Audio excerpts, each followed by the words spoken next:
teman-teman mungkin sedang berada di luar kota ya, mungkin ada beberapa yang tidak mengambil remediasi sedang pulang kampung. Makanya kita untuk mengkondisikan agar semuanya mendapatkan informasi yang clear, yang jelas, maka kita adakan secara online via Zoom dan mudah-mudahan nanti semuanya bisa join ya, bisa mendengarkan pemaparan dengan jelas oleh Prodi biar tidak ada terjadi kesalahpahaman atau mispersepsi atau miskomunikasi terkait dengan KP dan MBKM. Untuk ya mari kita buka bersama-sama agenda pada hari ini dengan lafaz basmalah. Bismillahirrahmanirrahim. Pertama akan sambutan dan sedikit pengantar sedikit dari Prodi. Di sini yang akan langsung disampaikan oleh Kepala Program Studi kita, yaitu Bu Dwi Ana Ratnawati. Kepada Bu Ana dipersilakan. Terima kasih Bu El. Assalamualaikum warahmatullahi wabarakatuh. Waalaikumsalam warahmatullahi wabarakatuh. Ya, rekan-rekan mahasiswa yang berbahagia, alhamdulillah pada siang hari ini kita bisa bertemu ya via Zoom khusus untuk angkatan 2021 ya. Di catatan kami itu jumlah mahasiswa yang harusnya aktif itu ada 57 untuk angkatan 2021. Ini yang hadir berarti baru 40 ya, berarti masih ada 17 yang belum hadir.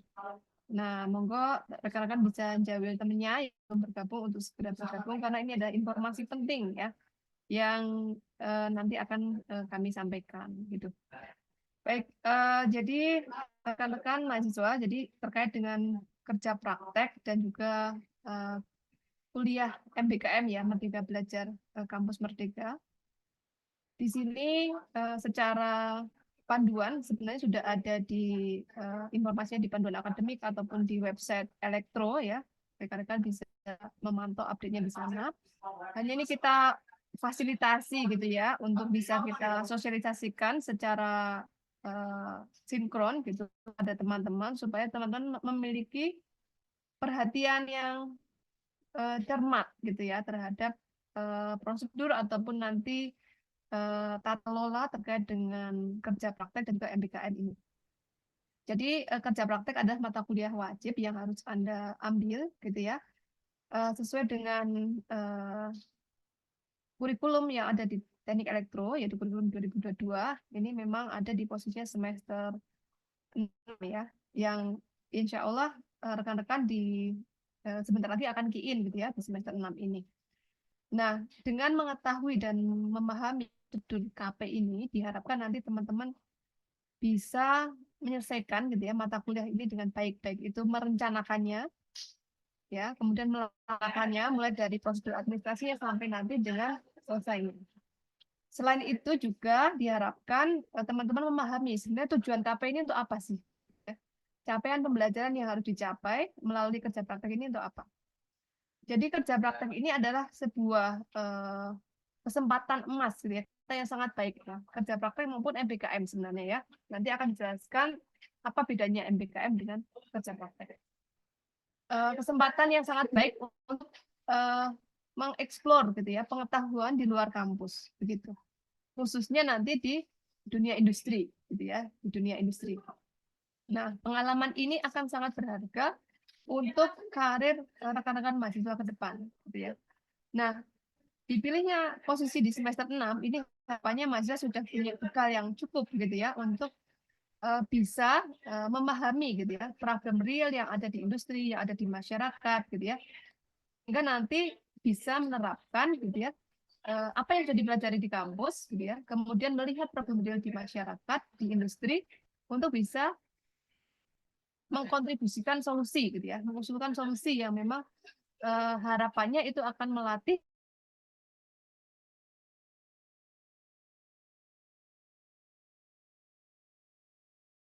diharapkan pertama yuk kita luruskan niat gitu ya, niatnya dilurus dulu. Oke, tapi ada kewajiban, tapi tidak sekedar itu gitu ya. Ada value, ada nilai-nilai yang harus dicapai gitu ya, harus didapatkan gitu ya. Itu harus Anda targetkan gitu ya. kemampuan untuk bekerja dalam tim gitu ya, kemampuan untuk melihat ataupun masalah-masalah yang ada gitu ya. Kemudian kemampuan untuk berkomunikasi, berinteraksi dengan orang lain gitu ya, dengan atasan, dengan rekan kerja gitu ya. Seperti apa sih real nanti karir yang akan Anda hadapi? Itu akan bisa terlihat ketika Anda mengikuti program kerja praktek maupun MBKM. Nah, sehingga nanti ketika memilih tempat kerja praktek atau memilih aktivitas MBKM pun juga harus diseleksi gitu ya, diseleksi. Masing-masing harus memiliki target ya, memiliki target yang Anda tuliskan ya. Secara pribadi pengennya seperti apa gitu ya. Anda pengen ke perusahaan multinasional gitu ya, karena nanti ke depan pengennya karirnya global gitu ya, internasional, coba gitu ya. Nah, kita pun juga akan membuka peluang-peluang kerja praktek ke mitra-mitra dan juga rekanan-rekanan yang memang membuka kerja praktek. Nanti kerja praktek di kami ada skema-skemanya ya. Ada yang kerja praktek itu SKS minimal 1 bulan, ada juga yang bisa dikonversi ke mata kuliah MBKM gitu ya, bentuknya magang gitu ya, dengan skema minimal 3 bulan ya, atau bahkan bisa nanti 6 bulan ya. Nanti akan dijelaskan oleh Bu El ya. Nah, ini adalah sebuah challenge atau sebuah tantangan gitu ya, bagi yang berani mengambil challenge atau tantangan yang berat gitu ya, yang dari minimal tadi kan cuma 1 bulan nih. 1 bulan itu sebenarnya kalau di ukur gitu ya, baru kenalan gitu ya, baru apa namanya, mulai merasakan oh begini ya ritmenya gitu ya orang bekerja, belum sampai ke esensi sebenarnya. Nah, langkah lebih baiknya kalau nanti bisa ditingkatkan ke 3 bulan gitu. Nah, ini juga kita tawarkan ke rekan-rekan mahasiswa gitu ya. Kita punya program MBKM gitu ya, Merdeka Belajar Kampus Merdeka, yang ini kita dorong agar mahasiswa bisa memiliki persepsi yang benar ya tentang MBKM ini, sehingga nanti bisa berpartisipasi dan juga mengambil manfaat juga dari kesempatan MBKM. Seperti itu. Nah, diharapkan nanti teman-teman bisa dengan baik mencermati apa yang disampaikan Bu Elvira. Ya, kemudian kalau ada pertanyaan silahkan disampaikan, gitu ya, sehingga tidak ada nanti kebingungan ataupun kendala-kendala yang terjadi di fase kerja praktek maupun MBKM ini. Oke. Saya rasa itu dari Bu El. Terima kasih sudah menyiapkan materi untuk siang hari ini. Nanti kalau ada pertanyaan mungkin saya juga bisa memonitor ya, sambil saya ada persiapan untuk kunjungan, ada briefing dengan mahasiswa 2022. Ya, terima kasih. Assalamualaikum warahmatullahi wabarakatuh. Waalaikumsalam warahmatullahi wabarakatuh. Terima kasih Bu Ana atas sambutannya. Sebagai pengantar acara kita pada hari ini. Baik teman-teman, tanpa berlama-lama mungkin saya langsung share presentasi ya, terkait dengan panduan KP dan MBKM.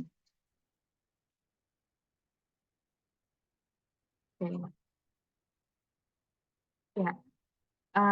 Ya, baik teman-teman, mohon nanti bisa nanti rekaman Zoom-nya juga nanti akan saya coba upload ke YouTube-nya Elektro ya, nanti bisa ditonton ulang, ataupun teman-teman juga bisa catat ya, kalau ada hal-hal penting yang perlu dicatat ya, karena mungkin kalau tidak dicatat nanti mungkin bisa jadi lupa atau salah memahami gitu ya. Nanti misalnya ada hal yang teman-teman rasa perlu ditanyakan, nanti kita ada waktu khusus untuk sesi tanya jawab ya. Baik, kita mulai. Pertama nanti saya akan menjelaskan terkait dengan panduan kerja praktik ya. Kemudian nanti juga selanjutnya saya akan menjelaskan terkait dengan panduan MBKM ya. Ada beberapa program MBKM yang ditawarkan oleh Prodi.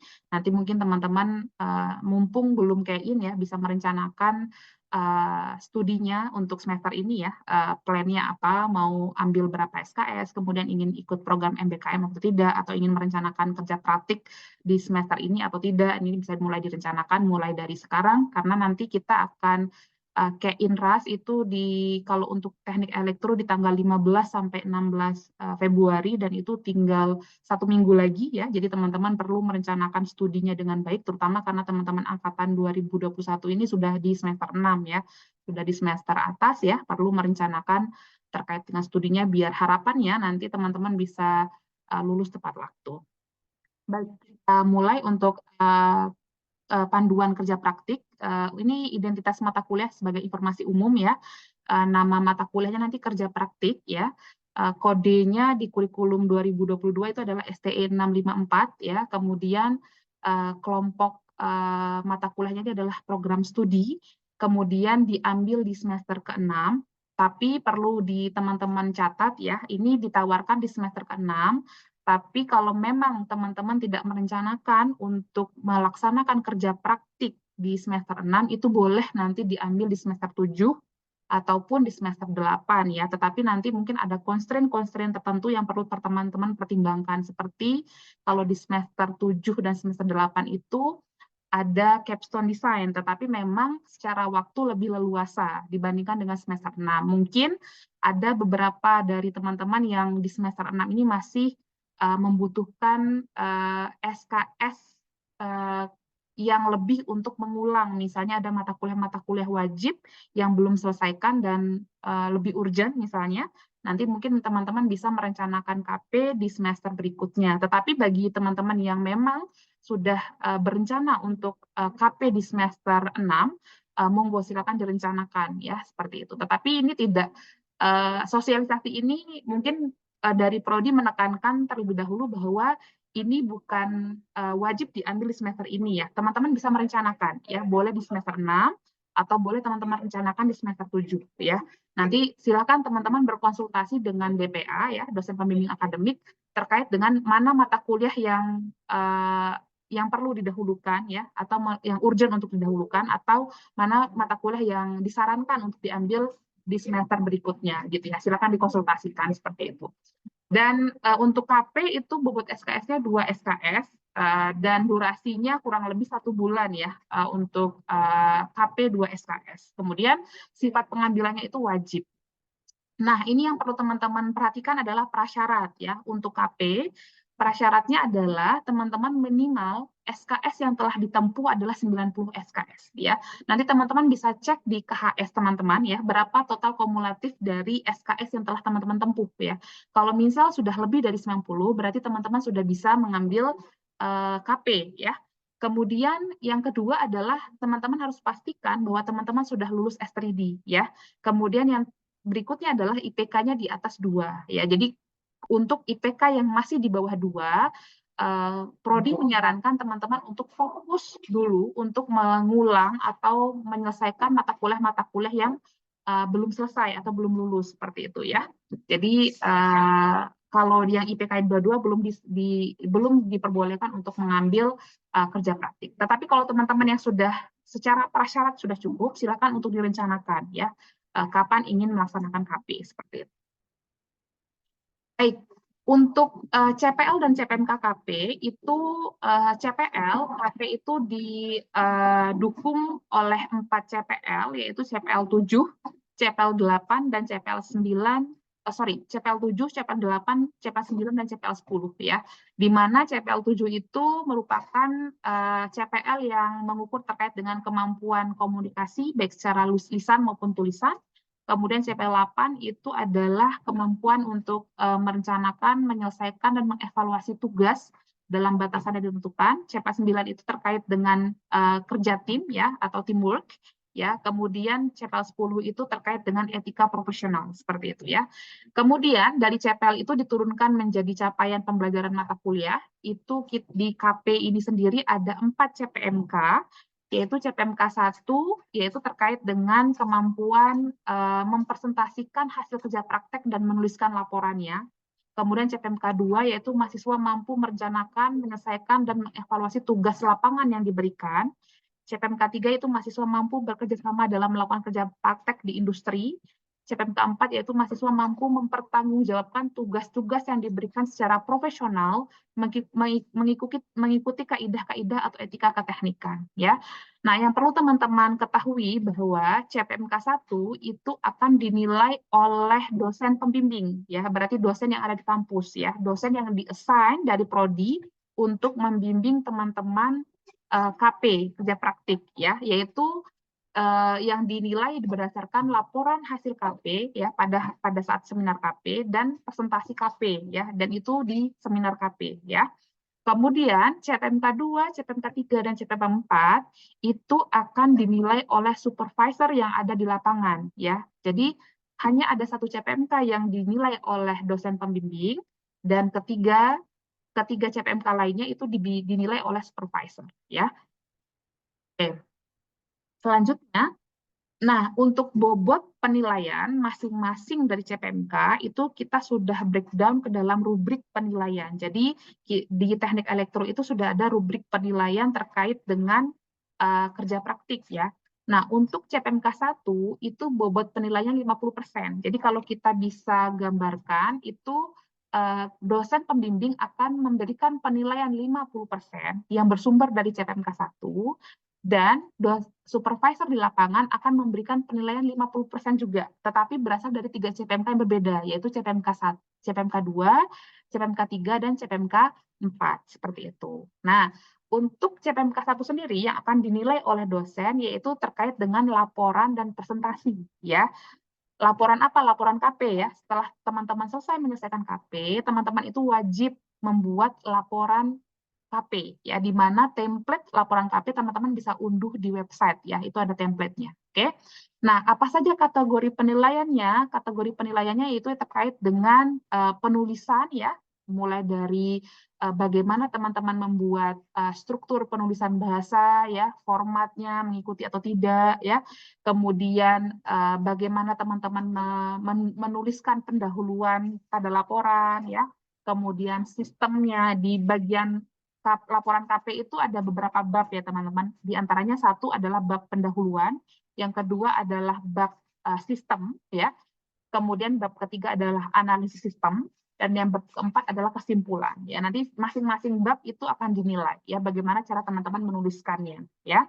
Kemudian setelah itu yang juga ikut dinilai adalah ketepatan waktu penyerahan laporan ya. Karena biasanya ada beberapa kasus pada mahasiswa setelah selesai KP itu memberikan laporannya itu 1 bulan, bahkan bisa ada yang 6 bulan setelah KP. Nah, itu yang tidak kami mau ya, tidak disarankan ya. Kita maunya kalau teman-teman setelah KP langsung susun laporan dan diserahkan kepada dosen pembimbing untuk diseminarkan seperti itu ya. Jadi maka penyerahan laporan itu menjadi kriteria dari penilaian KP gitu ya. Kemudian yang akan dinilai juga adalah kemampuan presentasi ya. Nanti ketika selesai KP, teman-teman sudah submit laporan, nanti teman-teman akan dijadwalkan untuk seminar KP ya. Di seminar KP itu teman-teman akan mempresentasikan hasil kerja teman-teman selama 1 bulan ya, akan dipaparkan di hadapan dosen pembimbing dan peserta seminar ya. Nah, pada seminar KP itu teman-teman wajib untuk mengajak atau mengundang peserta ya yang menjadi audiens itu minimal 5 peserta ya.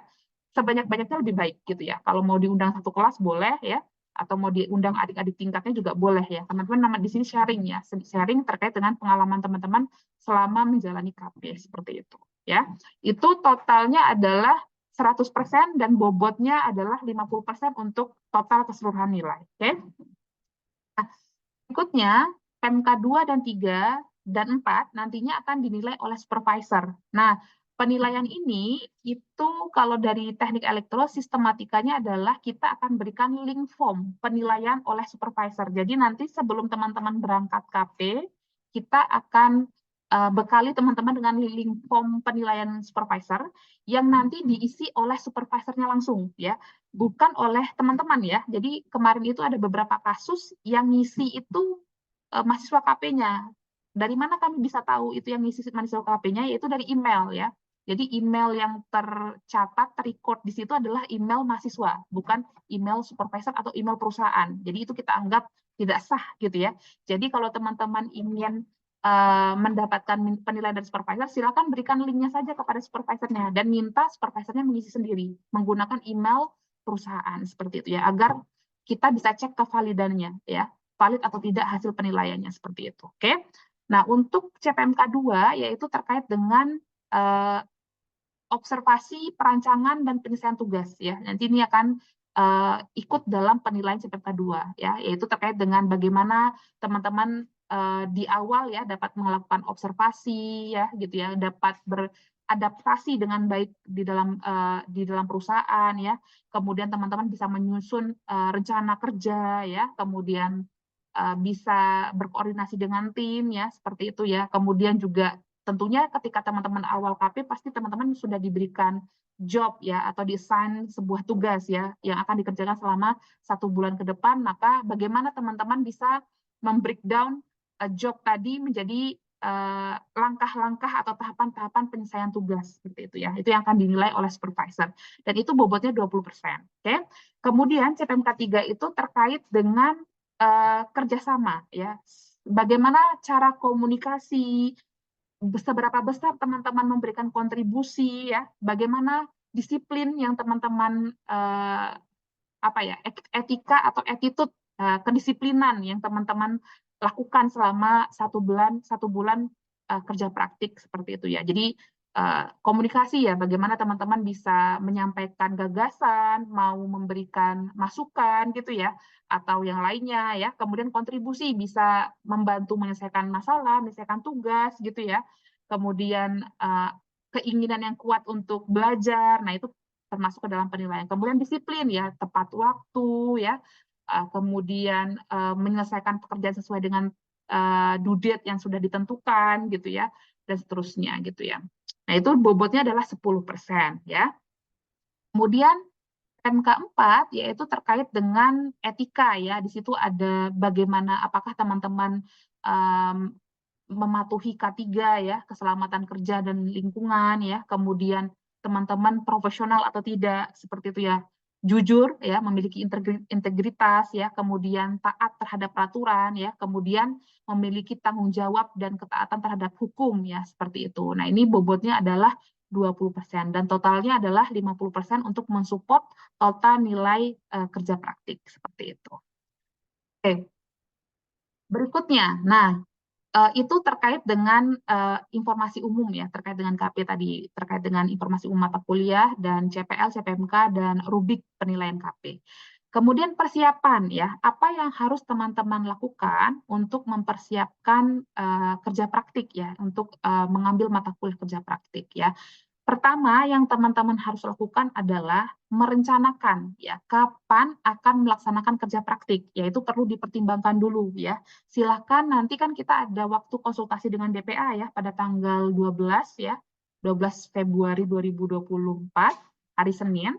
Nah, silakan teman-teman untuk konsultasi ya, mengisi buku rapor. Jadi nanti DPA bisa melihat ya apakah DPA nanti menyarankan teman-teman untuk melaksanakan KP di semester ini atau mungkin akan disarankan di semester berikutnya. Karena apa teman-teman? Karena ketika teman-teman melaksanakan kerja praktik, artinya teman-teman akan off dari kegiatan perkuliahan kurang lebih 1 bulan ya, kurang lebih 4 minggu kali tatap muka pertemuan kuliah. Nah, itu perlu teman-teman pertimbangkan ya. Jadi kapan waktu yang tepat untuk melaksanakan KP ya. Jadi jangan sampai karena kita akan off selama kurang lebih 4 minggu di perkuliahan, jangan sampai nanti ada mata kuliah yang belum selesai atau belum lulus itu nanti jadi malah ini seharusnya bisa lulus malah tidak gitu ya gara-gara KP. Jangan sampai seperti itu. Jadi harus direncanakan dengan baik gitu ya. Misalnya kalau memang sudah yakin ya sudah dikonsultasikan dengan DPA akan mengerjakan KP di semester ini, ya monggo silakan direncanakan untuk mulai mencari perusahaan gitu ya, mulai mencari mitra ya, atau mulai menanyakan ke prodi terkait dengan perusahaan-perusahaan yang bermitra dengan prodi yang mau menerima atau membuka lowongan KP seperti itu ya. Jadi intinya adalah merencanakan itu hal yang penting ya.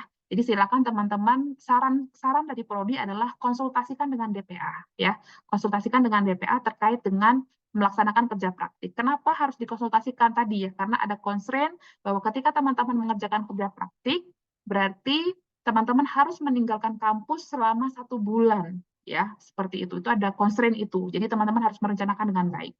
Meskipun secara perizinan itu nanti diizinkan oleh prodi diizinkan, tetapi memang meskipun diizinkan kan ya teman-teman kehilangan kesempatan 4 kali pertemuan ya seperti itu ya. Jadi perlu direncanakan dengan baik seperti itu ya. Setelah direncanakan ya, baru kalau misalnya dari DPA juga menyarankan teman-teman untuk bisa mengambil KP di semester ini ya, silakan tahapan kedua, persiapan keduanya adalah teman-teman mulai mencari informasi lowongan KP ya. Nah, lowongan KP yang seperti apa? Yaitu lowongan KP yang sesuai dengan bidang teknik elektro ya. Jadi jangan sampai nanti cari lowongannya perusahaannya yang jauh dari bidang teknik elektro, misalnya KP di bank gitu ya, boleh nggak? Ya tidak boleh karena tidak sesuai dengan keahlian dari bidang teknik elektro gitu ya. Jadi agar teman-teman yakin ya bahwa pilihan tempat informasi KP-nya itu benar, silakan teman-teman berkonsultasi dengan DPA maupun prodi untuk informasi mitra yang membuka lowongan KP ya. Atau kalau teman-teman mau cari sendiri pun boleh ya, tapi tetap dikonsultasikan dengan DPA ya. Ditanyakan, Pak, saya berencana mau KP di perusahaan ini profil perusahaannya ya. Kemudian nanti kalau saya diterima, saya akan ditempatkan di mana. Nanti silakan didiskusikan dengan DPA ya, agar DPA bisa memberikan saran ya atau memberikan masukan terkait dengan apakah lowongan tersebut itu memiliki apa ya cocok ya atau sesuai dengan yang Anda targetkan atau dengan tujuannya prodi seperti itu. Sebentar ya. Oke. Berikutnya yang seperti yang disampaikan oleh Bu Ana bahwa KP ini bukan hanya apa ya teman-teman asal menyelesaikan kewajiban saja, bukan seperti itu. Jadi teman-teman KP ini adalah sarana ya atau tempat teman-teman untuk mulai melihat ya kehidupan setelah lulus kuliah, yaitu dunia kerja gitu ya. Teman-teman bisa melihat real keilmuan teknik elektro itu pengaplikasiannya seperti apa sih ya. Setelah lulus dari teknik elektro itu saya bekerjanya di bidang apa sih ya. Saya bisa bekerja di bidang apa, kemudian saya bagaimana lingkungan kerja itu gitu ya. Nah, itu harapannya teman-teman dapat pengalaman tersebut gitu ya. Jadi memang teman-teman harus memilih tempat KP yang memang memberikan kesempatan teman-teman untuk belajar gitu ya. Jadi jangan sampai asal memilih, tapi nanti realita di lapangannya teman-teman nggak dapat kesempatan itu gitu ya. Banyak kejadian ketika sudah melamar KP diterima, tetapi di lapangan teman-teman tidak diberikan kesempatan untuk bergabung gitu ya, atau tidak diberikan pekerjaan sama sekali gitu ya, malah disuruh datang duduk sejam terus boleh pulang gitu ya. Jadi kita nggak mau seperti itu, atau datang KP tapi nggak dilibatkan di kerjaan apa ya yang sesuai dengan bidang kita, malah disuruh saya fotokopi, buat teh, buat kopi untuk supervisor. Nah, itu yang kita nggak mau. Tetapi ketika teman-teman dapat lowongan KP, memang perusahaan tersebut memberikan kesempatan teman-teman untuk belajar gitu ya, entah kan nanti dilibatkan dalam tim ya, atau diberi project gitu ya, atau diberi kesempatan untuk melihat uh, suasana kerja gitu ya, dan sebagainya. Kita maunya teman-teman memang mendapatkan pengalaman sebanyak mungkin. Ya meskipun 1 bulan tadi yang seperti yang disampaikan oleh Bu Ana, 1 bulan itu belum bisa sebagai representasi seluruhnya, tetapi paling tidak teman-teman mulai berkenalan dengan lingkungan kerja, seperti itu ya. Jadi kalau teman-teman memutuskan sendiri untuk memilih tempat KP, mohon diperhatikan bahwa perusahaan tersebut memang akan memberikan kesempatan teman-teman untuk belajar, seperti itu. Oke? Nah, setelah itu ya, atau teman-teman bisa juga ini ya konsultasi ke prodi ya atau ke jurusan ya. Nanti kita punya mitra-mitra yang sudah bekerja sama dengan prodi yang membuka lowongan KP seperti itu ya. Nah, itu malah lebih bagus karena sudah dapat dipastikan teman-teman akan dapat apa ya memberikan kesempatan teman-teman untuk belajar di perusahaan tersebut gitu ya.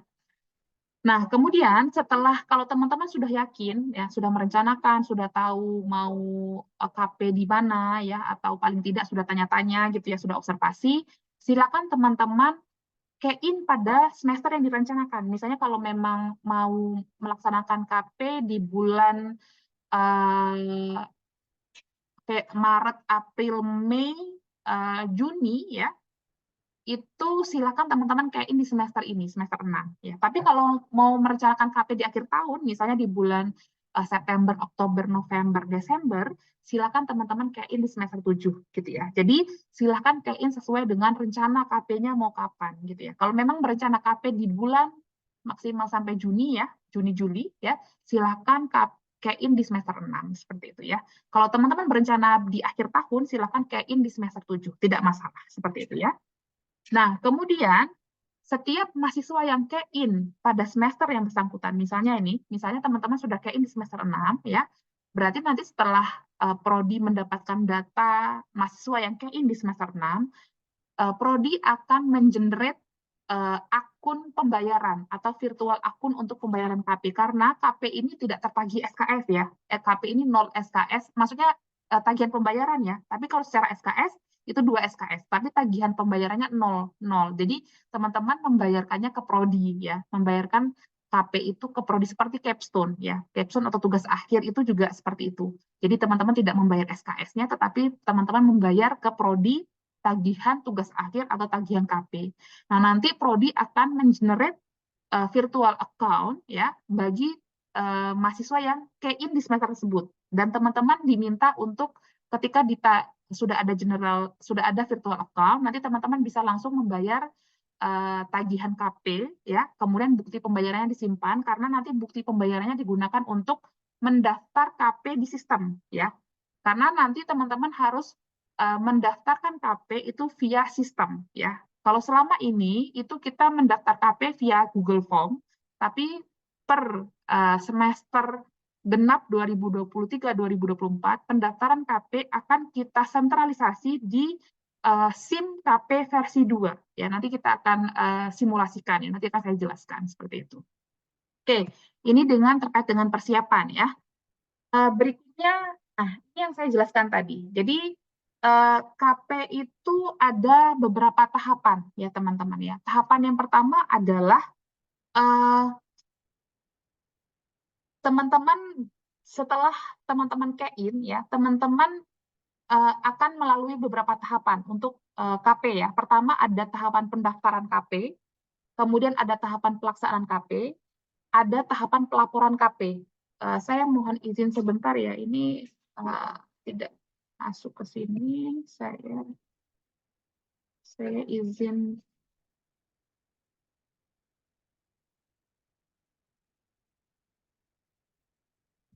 Ya mungkin saya giniin aja ya, karena ini tiba-tiba hilangnya di sini. Saya buka seperti ini, nanti saya full screen lagi.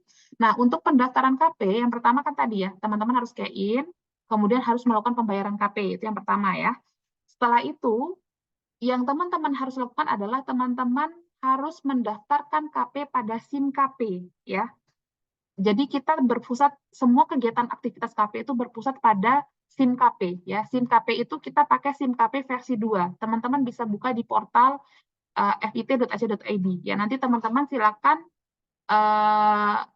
login di sana ya menggunakan akun SSO teman-teman masing-masing. Nanti teman-teman akan masuk ke dalam halaman KP ya, SIM KP yaitu ke SIM KP versi 2. Nah, di dalam SIM KP versi 2 itu ada ada 4 tahapan ya, yaitu tahapan pendaftaran KP ya.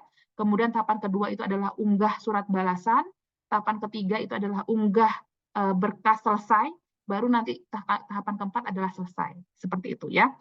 Nah, kemudian di pendaftaran KP ini teman-teman akan dilayani oleh admin ya. Tektokannya itu dengan admin, belum dengan pembimbing ya, masih dengan admin. Nanti setelah teman-teman diterima ya, diverifikasi diterima, baru nanti teman-teman akan di-assign pembimbing ya. Baru nanti pada saat pelaksanaan KP itu tektokannya sudah dengan pembimbing ya.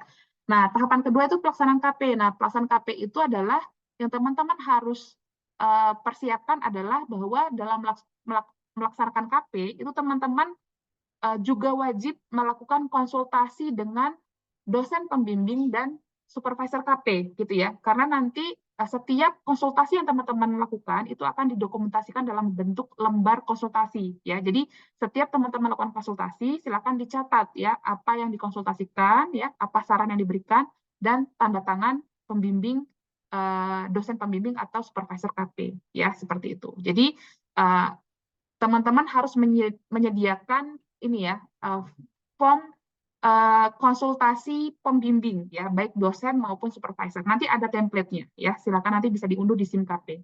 Kemudian yang teman-teman harus buat selama melaksanakan KP adalah mengisi logbook kegiatan KP di perusahaan ya. Silakan diisi logbooknya. Jadi nanti ada template logbook, teman-teman harus mengisi kegiatan ya boleh kegiatan hariannya apa ya, atau kalau ada project ya silakan projectnya apa saja gitu ya, dan ditandatangani oleh supervisornya. Jadi teman-teman harus secara dokumen teman-teman harus menyiapkan itu ya selama proses KP ya, yaitu lembar konsultasi dengan pembimbing, lembar konsultasi dengan supervisor, dan logbook kegiatan KP yang ditandatangani oleh supervisor. Seperti itu.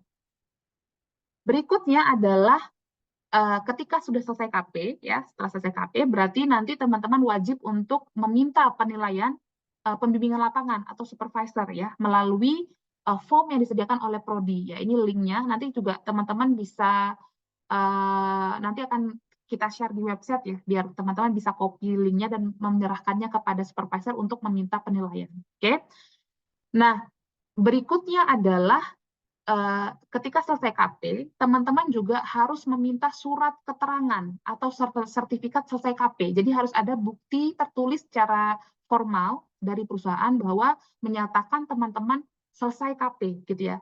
Kenapa Prodi meminta ini? Karena memang ada kasus yang mahasiswa itu selesai KP tapi tidak secara baik-baik ya, bisa kayak kabur gitu ya, tidak belum jelas selesai atau tidak selesai tapi kabur dari perusahaan. Nah, kita tidak mau nama Prodi Teknik Elektro buruk ya di mata mitra atau perusahaan gitu ya. Jadi kalau memang teman-teman selesai KP ya memang selesai dengan baik-baik ya. Memang ada surat karena tadi teman-teman datang ke perusahaan dengan baik-baik ya, diantarkan oleh Prodi dengan surat pengantar ya. Maka ketika teman-teman selesai, maka teman-teman silakan untuk meminta dibuatkan surat keterangan selesai KP. Boleh dalam bentuk sertifikat, boleh, ataupun dalam bentuk surat keterangan. Jadi kalau misalnya perusahaannya tidak punya formatnya, ya silakan minta tolong dibuatkan saja. Yang penting tertulis secara formal bahwa teman-teman sudah selesai KP dan ditandatangani oleh supervisor atau direktur perusahaan atau pejabat perusahaan yang berwenang lah seperti itu ya. Nah, berikutnya setelah pelaksanaan KP itu bukan berarti teman-teman selesai ya. Masih ada tahapan berikutnya yaitu pelaporan KP ya. Di tahapan pelaporan KP berarti teman-teman harus pertama, teman-teman harus membuat laporan KP ya, yang penting ya. Laporan KP, menyusun laporan KP. Nah, menyusun laporan KP itu tidak harus ketika selesai KP. Teman-teman bisa nyicil ya. Bisa dilaksanakan ketika teman-teman menjalankan KP, dicicil gitu ya. Misalnya mulai dari bab 1-nya, bab 2, bab 3 dicicil gitu ya. Dan boleh dikonsultasikan bersama dosen gitu ya. Jadi kan dosen kan ada lembar konsultasi dosen tuh. Nah, teman-teman bisa konsultasi terkait dengan progres pekerjaan teman-teman di perusahaan ataupun teman-teman berkonsultasi terkait dengan laporan KP seperti itu ya. Nah, ketika selesai ya, maka teman-teman wajib di sistem teman-teman wajib mengunggah yang pertama adalah laporan KP, kemudian logbook ya, kemudian surat atau sertifikat selesai KP ya, dan yang ini kurang ya, satu lagi itu adalah ini ya, lembar konsultasi ya, lembar konsultasi yaitu juga diupload ya, lembar konsultasi baik dengan dosen dan supervisor. Nah, itu harus diupload seperti itu. Oke, sebentar ya, nanti saya perbaiki. Nah, kemudian setelah itu ya, setelah teman-teman upload, nanti dosen pembimbing akan mengecek ya, kemudian kalau sudah lengkap, nanti dosen pembimbing akan menjadwalkan kapan teman-teman akan melaksanakan seminar KP ya. Nah, pada saat seminar KP nanti teman-teman akan presentasi ya di hadapan dosen pembimbing dan beberapa peserta atau audiens peserta KP yang tadi minimal adalah 5 orang seperti itu ya. Nah, ketika setelah selesai seminar KP, nanti dosen pembimbing akan membuatkan berita acara seminar KP, dan juga berita acaranya itu adalah penilaian ya, total penilaian dari supervisor dan dosen. Kemudian juga ada presensi kehadiran peserta atau audiens seminar ya. Nah, itu yang akan teman-teman unggah juga ke dalam tahapan unggah berkas selesai seperti itu. Nanti saya akan jelaskan satu persatu, ya. Baik, kita kembali lagi ke sini ya. Oke, kita masuk pada tahapan langkah pendaftaran ya. Pada tahapan langkah pendaftaran, teman-teman silakan masuk ke SIM KP versi 2, itu ada di portal fit.ac.id ya. Teman-teman di akun teman-teman masing-masing silakan klik daftar ya. Ini pastikan teman-teman sudah bayar ya, sudah membayar KP ya. Nanti kita akan generate secara bersamaan ketika selesai check-in. Setelah selesai check-in, kita akan berikan virtual account pembayaran, nanti teman-teman bayar, disimpan buktinya untuk pendaftaran KP. Oke. Setelah teman-teman klik daftar, nanti teman-teman akan masuk ke form isian. Ya, ini ada beberapa yang dari nomor 2 sampai nomor 5 ini adalah informasi umum ya yang diminta. Yang pertama adalah kapan rencana mulai KP ya, kan teman-teman sudah kira-kira sudah tahu ya kapan rencananya, kapan ya, kemudian selesainya kapan, karena kita cuma kalau 2 SKS berarti cuma 1 bulan, teman-teman kira-kira dulu ya. Ini tidak harus pasti ya, boleh rencana dulu gitu ya. Kapan rencana mulai KP, rencana selesai KP-nya kapan ya. Kemudian nanti ini yang kuliah prasyarat ini cuma checklist aja sih untuk memastikan bahwa teman-teman aware bahwa teman-teman sudah memenuhi prasyarat gitu ya. Tapi ini tidak tanda bintang berarti tapi Prodi meminta teman-teman tetap untuk menceklis ya prasyaratnya. Misalnya 90 SKS checklist, kemudian sudah selesai S3 di checklist ya. Kemudian IPK minimal 2 di checklist gitu ya. Biar untuk memastikan bahwa teman-teman sudah eligible untuk KP. Kemudian yang keempat, teman-teman tuliskan nama perusahaan tempat yang direncanakan untuk KP ya. Silakan dituliskan ya. Makanya tadi sebelum ke sini teman-teman harus sudah memang konsultasi dan observasi ya terkait dengan perusahaan yang akan dituju. Kemudian alamat perusahaannya mana? Silakan dituliskan. Oke? Itu isian. Nah, bagian berikutnya itu adalah bagian berkas yang harus diupload pada saat pendaftaran. Yang pertama adalah teman-teman harus upload kartu hasil studi kumulatif, HS-nya ya. Silakan bisa di-download di Gateway ya. Kemudian teman-teman juga ini ya, bukti pembayaran KP. Nah ini tadi, setelah teman-teman bayar itu buktinya disimpan ya, karena nanti bukti bayar itu digunakan untuk proses pendaftaran, untuk diupload ya. Kemudian yang terakhir itu proposal KP, tapi ini tidak wajib ya, opsional, karena ada beberapa perusahaan yang menginginkan proposal, tetapi ada perusahaan yang tidak menginginkan proposal. Jadi kalau teman-teman mendaftar pada perusahaan yang menginginkan proposal, silakan proposalnya diupload ya. Tetapi kalau tidak menginginkan proposal, ya sudah diabaikan saja, karena ini tidak wajib, tidak ada tanda bintang. Seperti itu. Oke? Nah, setelah ini dari sisi teman-teman sebagai pendaftar ya, setelah ini selesai gitu ya, berarti teman-teman sudah mendaftar, oke? Nah setelah itu, setelah teman-teman mendaftar, maka pendaftaran teman-teman akan diverifikasi oleh Prodi ya, oleh admin Prodi. Admin Prodi akan memverifikasi pendaftaran teman-teman ya. Nanti admin Prodi akan mendapatkan notifikasi bahwa ada pendaftar baru ya. Kemudian di sini nanti akan ada nama teman-teman yang mendaftar ya, misalnya siapa ya, ini saya contohnya ada mahasiswa teknik elektro namanya gitu ya, yang mendaftar, kemudian nanti Prodi akan mengecek ya kelengkapannya, jadi mulai dari melihat tanggal rencana, kemudian prasyarat kuliahnya, magangnya, KP-nya di perusahaan apa, alamatnya di mana ya, kemudian berkas-berkas yang teman-teman upload juga akan dicek ya kesesuaiannya ya, apakah benar atau tidak ya. Maka nanti setelah itu kalau sudah dicek, maka Prodi akan melakukan verifikasi pendaftaran. Nah, verifikasi pendaftaran itu statusnya ada 2, teman-teman. Yang pertama, Prodi akan menyetujui atau tidak disetujui, ya. Kalau tidak disetujui, bukan tidak disetujui ya, disetujui atau perlu perbaikan, ya. Ada 2 ya, yang di bawah ini ya, teman-teman mungkin bisa lihat ya. Itu ada 2, disetujui atau perlu perbaikan. Misalnya, kalau perlu perbaikan misalnya gitu ya, misalnya ada yang salah misalnya nama perusahaannya setelah dicek itu tidak ada misalnya ya, atau perusahaannya itu tidak sesuai dengan bidang teknik elektro, misalnya seperti itu. Nanti Prodi akan memberikan catatan kenapa perlu diperbaiki gitu ya. Atau rencana tanggal KP itu tidak sesuai, misalnya bertabrakan dengan jadwal ujian atau apa, nanti mungkin Prodi bisa menyarankan apakah tidak lebih baik teman-teman memajukan jadwal atau memundurkan jadwal di rencana tersebut, misalnya seperti itu. Nanti Prodi akan memberikan catatan, ya. Nanti setelah itu teman-teman bisa perbaiki gitu ya dan mendaftar ulang lagi. Tapi mendaftarnya tidak usah daftar baru, tapi silakan diperbaiki saja form yang tadi gitu ya. Nanti akan masuk lagi ke Prodi dan Prodi bisa mengecek riwayat pendaftaran teman-teman seperti itu.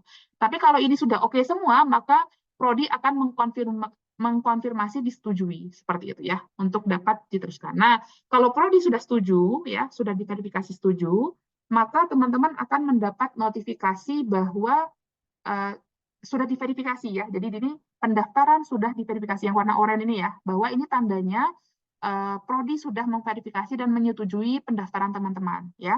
Maka tahapan selanjutnya yang teman-teman lakukan adalah teman-teman bisa mendownload surat pengantar ke perusahaan ya.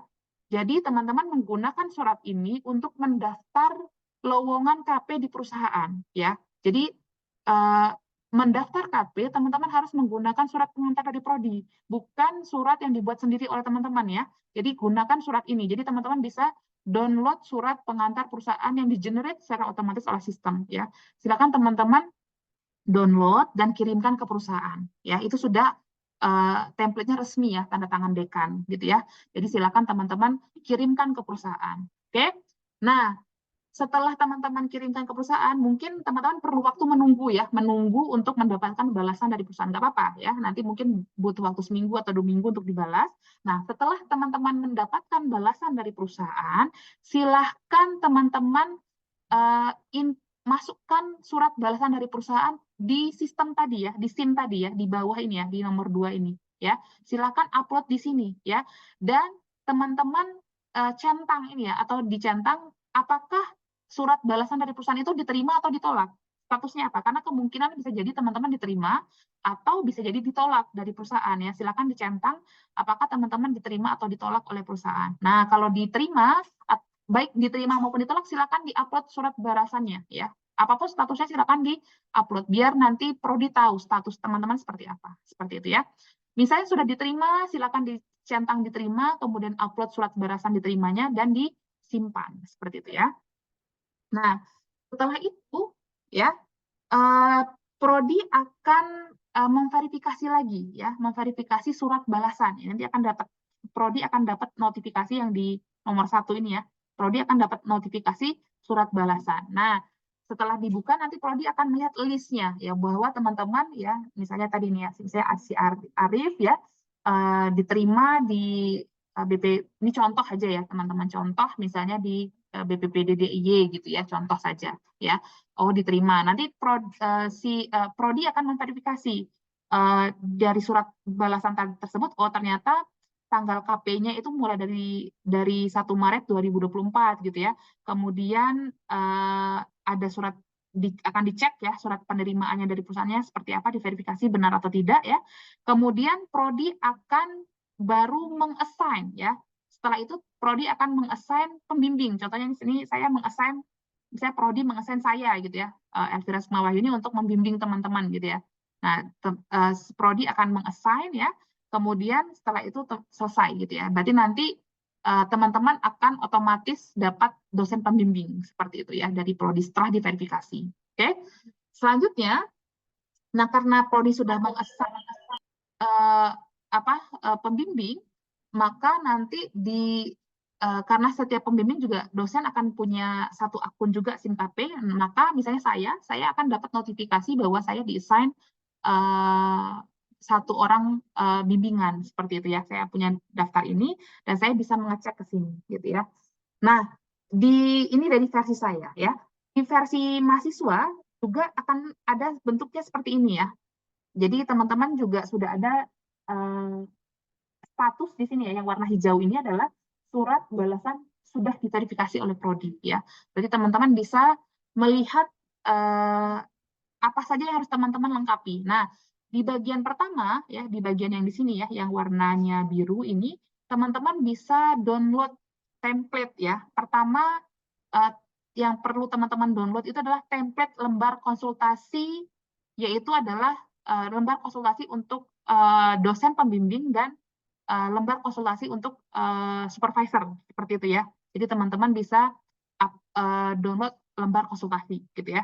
Yang kedua adalah logbook, yaitu di lembar kegiatan ya. Teman-teman juga bisa download untuk jadi sudah ada template-nya, logbook-nya tinggal diisi saja seperti itu ya.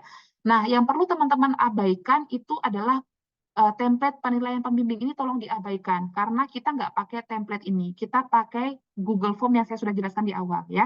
Jadi kita tidak menggunakan template penilaian pembimbing. Jadi teman-teman silakan download saja dua dokumen ini ya, yang satu lembar konsultasi, yang satunya lagi lembar kegiatan. Silakan di-download. Kemudian selama menjalankan KP silakan diisi ya, baik logbook maupun lembar konsultasi dengan pembimbing maupun supervisor. Seperti itu ya.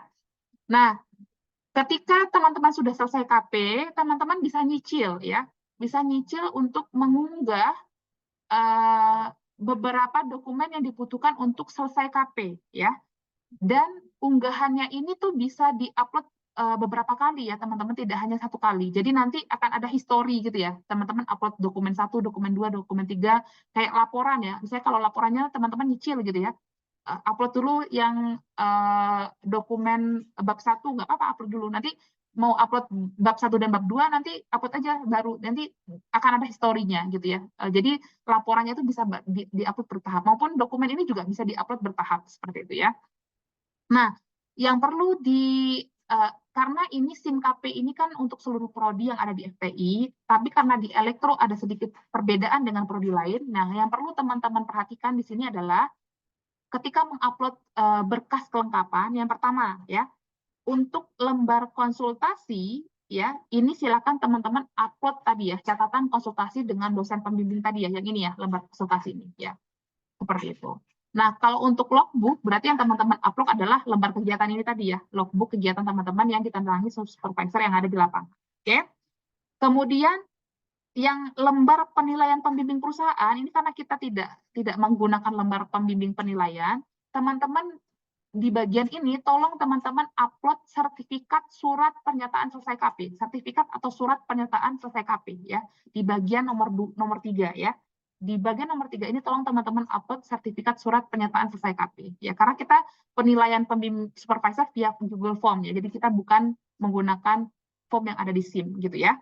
Nah, kemudian yang berikutnya adalah laporan KP ya.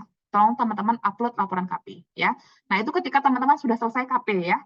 Nah, kalau ini sudah lengkap, nanti dosen pembimbing akan merencanakan untuk melaksanakan seminar KP ya. Kapan melakukan seminar KP. Nah, setelah melaksanakan seminar KP kan sudah keluar tuh berita acara seminar KP, maka teman-teman bisa menyelesaikan dokumen KP itu dengan mengupload berita acara seminar KP yang di bagian nomor 5. Nah, ketika ini sudah lengkap, maka ini sudah selesai ya, sudah selesai tahapan KP teman-teman ya, dan teman-teman sudah mendapatkan nilai dari pembimbing. Nah, nanti tugasnya pembimbing saja, nanti tinggal tugasnya pembimbing untuk menginputkan nilai ke SIM KP seperti itu. Tetapi tugas teman-teman itu cuma sampai di memasukkan semua dokumen-dokumen yang dibutuhkan seperti itu. Misal pun nanti pas waktu seminar KP ada perbaikan laporan, silakan nanti teman-teman upload lagi tuh laporannya. Dia nggak akan ketimpa, tapi dia akan ada historinya per dokumen-dokumen seperti mana yang sampai yang final, laporan finalnya seperti itu. Oke? Nah, ini dokumen-dokumen penting ya. Nanti kita form penilaian, ingat kita pakai Google Form ya. Kalau dari dosen nanti ada form penilaian khusus ya bagi dosen nanti. Tapi teman-teman ini nggak usah khawatir kalau yang ini nanti dosen sudah tahu ya.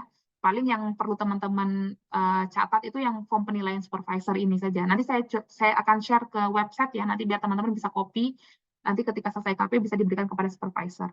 Kemudian ini yang form penilaian dosen untuk seminar, nanti akan saya juga uploadkan di website ya untuk berita acara KP, nanti teman-teman bisa download. Jadi ketika seminar di print dulu, nanti diserahkan kepada dosen pembimbing ya. Nanti berita acara seminar KP itu ada form penilaian 1 sama presensi kehadiran peserta. Cuma 2 itu aja. Nanti teman-teman nanti bisa upload ke berita acara KP seperti itu.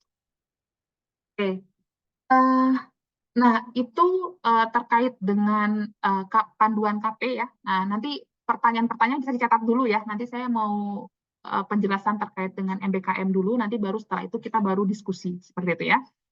Nanti mungkin terakhir juga kalau Pak Firdaus sudah join nanti bisa nanti Pak Firdaus juga akan memaparkan terkait dengan peluang-peluang KP di perusahaan-perusahaan mitra yang bekerja sama dengan teknik elektro.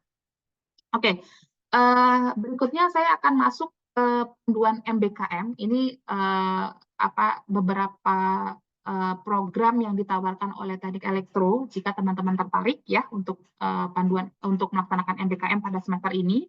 Karena yang sudah eligible untuk melaksanakan program MBKM itu adalah mahasiswa di semester 6 ya, yaitu angkatan 2021 ya. Kalau angkatan 2020 beberapa sudah ada ya, tetapi yang berpeluang besar itu angkatan 2021 ya, karena memang secara SKS, secara semester itu pas untuk melaksanakan program MBKM. Nah, dari prodi sendiri untuk MBKM itu karena di MBKM itu kan ada kalau dari Kemendikbud Ristekdikti itu kan ada 8 program kalau tidak salah ya.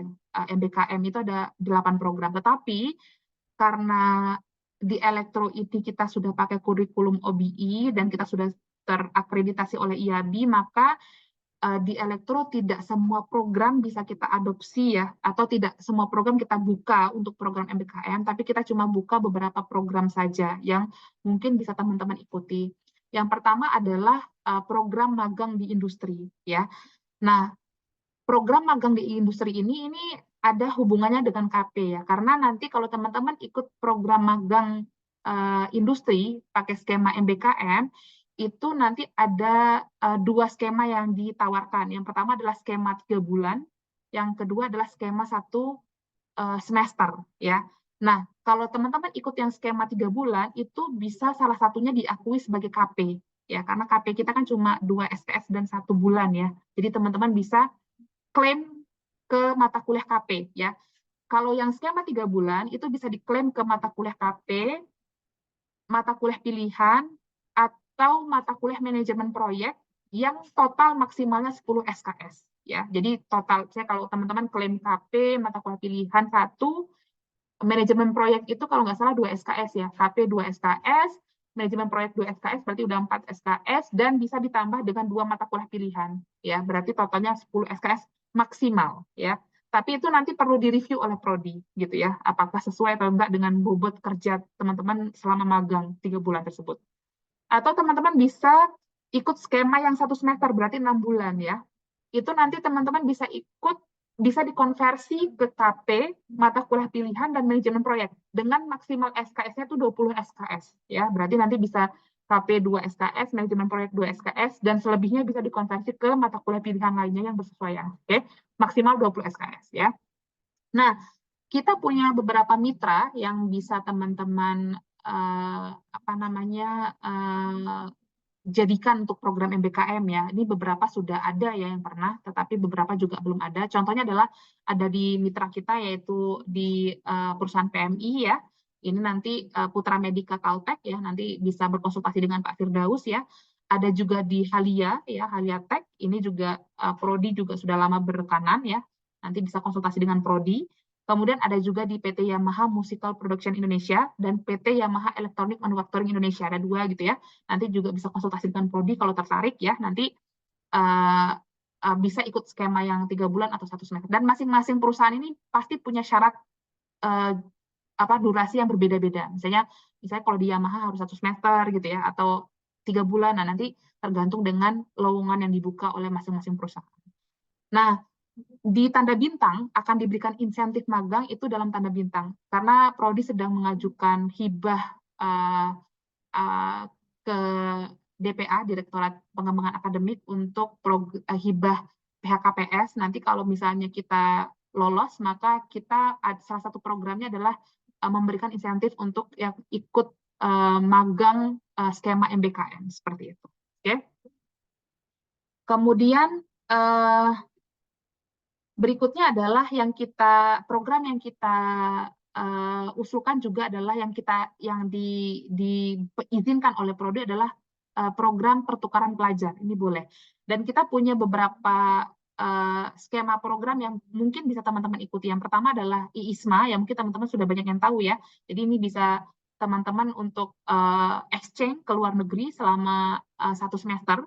Dan kalau teman-teman ikut program IISMA, itu nanti Prodi bisa konversi itu ke mata kuliah pilihan atau ke mata kuliah MBKM. Jadi mata kuliah MBKM itu adalah mata kuliah yang di luar 144 SKS ya. Nanti kita punya mata kuliah MBKM 1 yaitu 3 SKS, MBKM 2 6 SKS dan seterusnya sampai yang 18 SKS ya.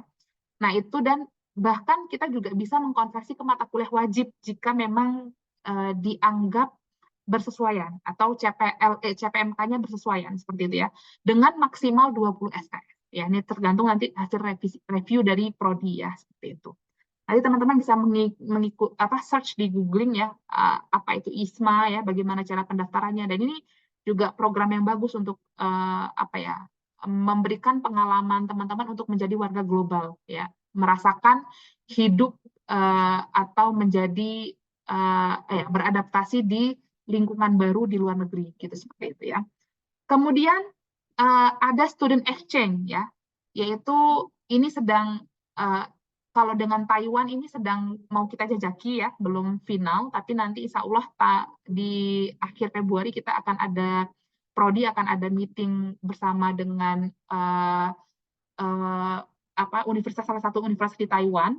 Kemudian salah satunya lagi adalah UTM. Kalau UTM ini programnya memang sudah ada karena kita sudah ada MOU dengan UTM. Jadi nanti kalau teman-teman berminat untuk mencoba merasakan berkuliah di universitas luar negeri selama 1 semester, teman-teman bisa kunjungi ya, kalau mau di UTM bisa kunjungi link di yang tertera ya. Nanti teman-teman bisa cek apa persyaratannya, kemudian mata kuliah apa saja yang ditawarkan pada semester tersebut gitu ya. Ini mohon maaf ya, ini saya hapus dulu. Yang ini belum masih dibicarakan karena kita masih mengajukan ini ya, hibah ya. Jadi belum masih dalam tanda bintang ya, masih dalam tanda bintang. Kalau kita lolos hibah, maka jika ada yang tertarik untuk exchange ya, student exchange selama 1 semester di UTM ataupun di Taiwan, itu kita akan berikan tiket dan insentif ya untuk membantu seperti itu ya. Kemudian ada IoT Innovation Camp. Ini yang pernah diikuti oleh Mas Hanas dan Mas Arya di UTM ya. Ini teman-teman bisa kalau ikut kegiatan ini bisa konversi ke mata kuliah PSE, kemudian bisa konversi ke mata kuliah Kapita Selekta Sistem Kendali maksimal 3 SKS gitu ya, maksimal 3. Ini pilihan ya, mau konversi ke PSE atau Kapita Selekta Sistem Kendali, karena maksimal SKS-nya adalah 3 SKS yang kita mau konversi. Ini programnya 2 minggu ya, yang IoT Camp Innovation Camp ini hanya 2 minggu di UTM. Itu terkait dengan IoT seperti itu. Nanti kalau kita lolos hibah, prodi lolos hibah, tanda bintang, itu akan dibantu biaya pendaftaran. Ya, biaya pendaftarannya itu kurang lebih 500 US dollar, sekitar 7-8 jutaan. Dan itu akan disubsidi kalau kita lolos pendanaan ya. Itu masih tanda bintang. Oke, nanti kita akan umumkan lagi selanjutnya. Kemudian berikutnya adalah ada IoT Camp juga, tapi plus internship. Jadi di UTM itu dia menawarkan ada yang IoT Camp saja, ada yang plus internship. Nah, kalau teman-teman ikut yang program yang kedua, tapi memang biaya pendaftarannya lebih mahal ya, lebih mahal dibandingkan yang hanya IoT Camp saja, dan waktunya pun lebih lama seperti itu ya. Kalau yang IoT Camp itu hanya 2 minggu, yang plus internship saya lupa waktunya apakah 1 bulan atau apa, saya kurang tahu ya. Jadi itu bisa dikonversi ke PSE atau KP ya, kalau teman-teman ikut yang program IoT Innovation Camp plus internship seperti itu.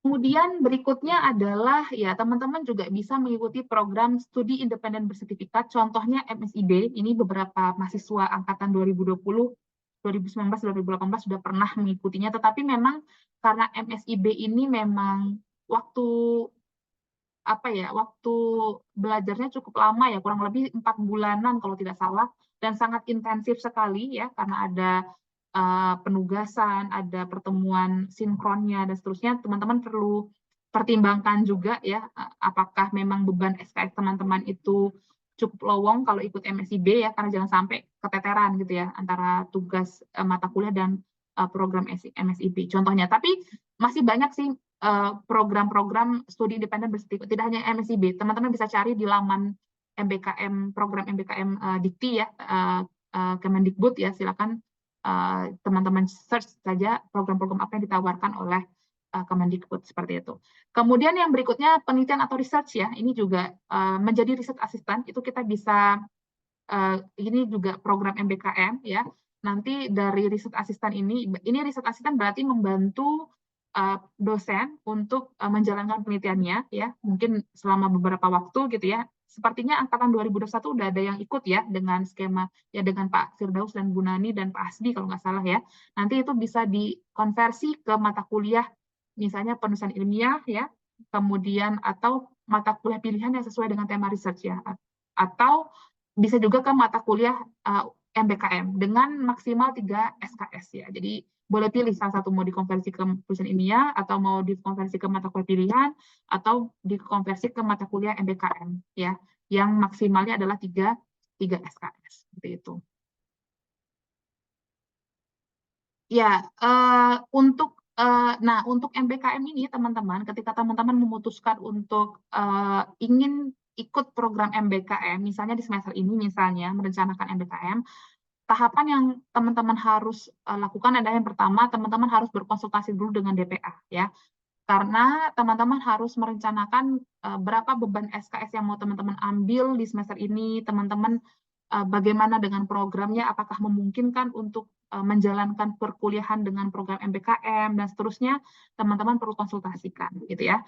Misalnya kalau sudah yakin ingin mengambil program MBKM, maka teman-teman silahkan lihat panduan di DPA ya, karena program MBKM ini teman-teman harus mendaftar di UII MBKM ya, karena nanti mata kuliah yang akan dikonversi itu harus dikeinkan ya secara sistem ya, jadi tidak boleh di luar sistem ya, harus secara di dalam sistem harus dicatatkan. Jadi teman-teman silakan mungkin bisa baca panduan di DPA bagaimana untuk mendaftar di UII MBKM. Nah, saya rasa di UII MBKM itu juga sama ya, teman-teman akan mengisi program yang akan teman-teman ikuti apa, kemudian akan dikonversikan ke mata kuliah apa, dan seterusnya. Ya, nanti akan ada verifikasi dari prodi dan seterusnya.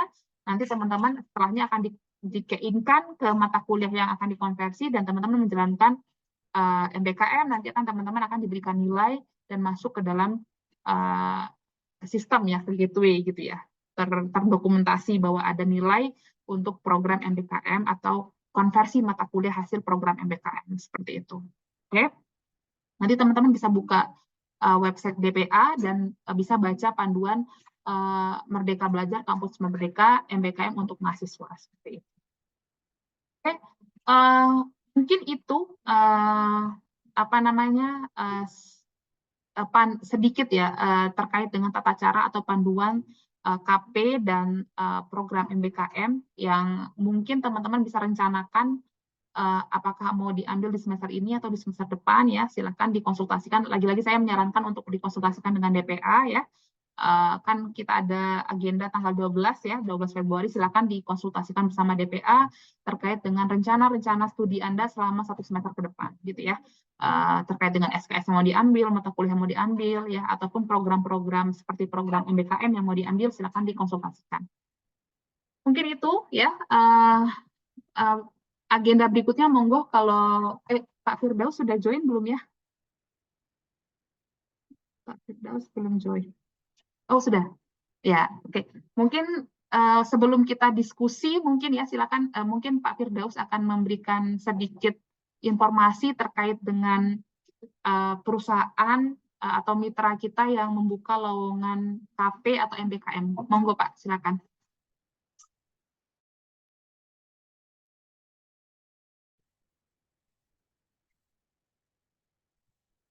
Oke, Bismillahirrahmanirrahim. Assalamualaikum warahmatullahi wabarakatuh. Waalaikumsalam warahmatullahi wabarakatuh. Selamat siang, rekan mahasiswa semua.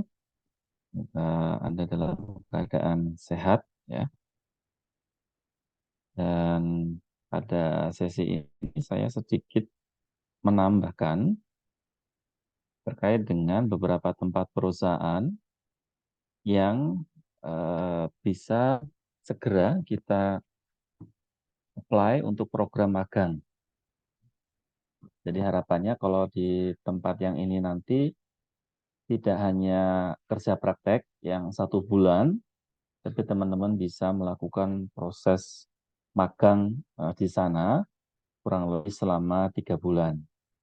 Dan tadi Bu El sudah menyampaikan untuk magang 3 bulan nanti bisa masuk skema MBKM sehingga SKS yang diakui tidak hanya SKS untuk KP ya, tapi bisa lebih banyak lagi sampai berapa tadi Bu El? Sampai 10 ya. Ya, 10 SKS maksimal kalau yang 3 10 bulan. SKS. Kalau yang 1 semester bisa sampai 20 SKS, Pak. Oke. Jadi sekarang teman-teman punya 3 pilihan ya. KP 1 semester, 2 SKS, ya. 1 bulan, sorry, bukan 1 semester. Pilihan pertama yang sudah berjalan selama ini yaitu kerja praktek 1 bulan, nilainya 2 SKS. Kemudian yang kedua magang 3 bulan, nanti bisa diakui sampai 10 SKS. Dan pilihan yang ketiga magang selama 1 semester. 1 semester itu bisa 5 atau 6 bulan. Dan itu bisa diakui sampai 20 SKS. Tapi itu harus sejak awal dikonsultasikan dan dikoordinasikan dengan Prodi. Mohon izin untuk share, Bu.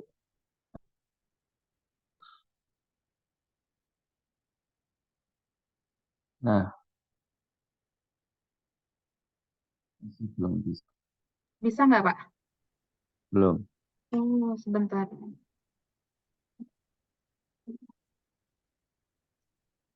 Host apa ya? Oh, saya jadikan host ya, Pak, ya, sebentar. Oh, host aja. Host ya. Sudah, Pak. Ya, oke. Nah, berikut adalah beberapa perusahaan yang siap ya menerima teman-teman untuk melakukan magang ya. Jadi harapannya bisa sampai 3 bulan ya. Hanya 3 bulan. Yang pertama adalah PT Yamaha Electronic Manufacturing Indonesia. Yang kedua PT Yamaha Musical Product Indonesia. Nah, dua-duanya Yamaha ini masuk ke Yamaha Music Group ya. Jadi bukan Yamaha Motor, jadi Yamaha ada 2, Yamaha Musik dengan Yamaha Motor. Dan yang lebih tua yang di awal berdiri itu Yamaha Musik ya. Baru mereka punya divisi Yamaha Motor.